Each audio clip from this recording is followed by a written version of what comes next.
Okay, now we have joining us infectious disease specialist, Dr. Allison McGeer. And Dr. McGeer, you're also someone who's on the front line during the SARS epidemic. Sadly. Of 2003.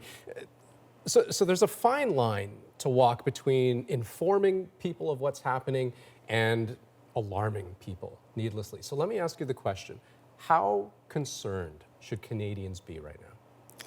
So I think you need to divide that into two pieces. For me, leading my day-to-day life in Toronto, going to work, not concerned at all.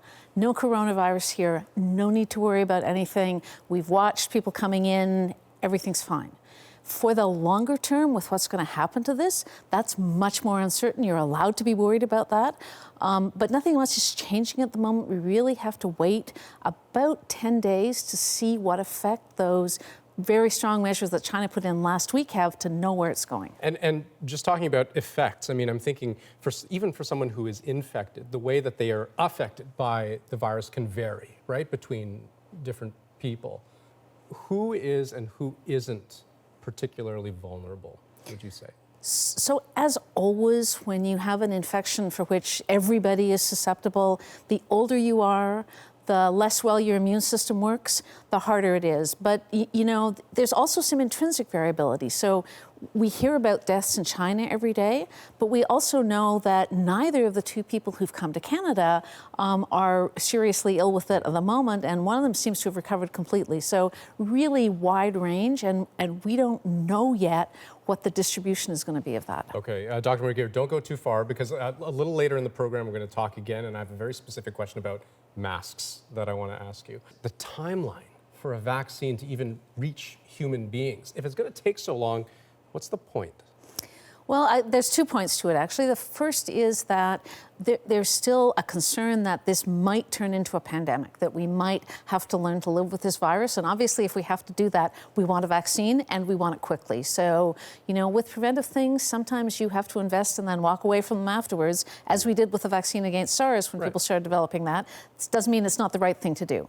But the second thing is that, you know, this is the third coronavirus, right? The third time we've seen the emergence of a new virus. SARS, MERS, and this one. So it's going to happen again.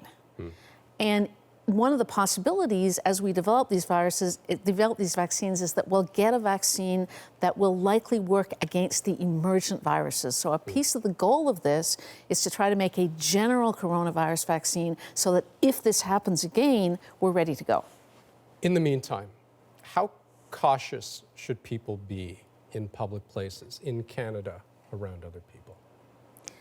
Well, you know, there's a lot of influenza out there and you don't want it.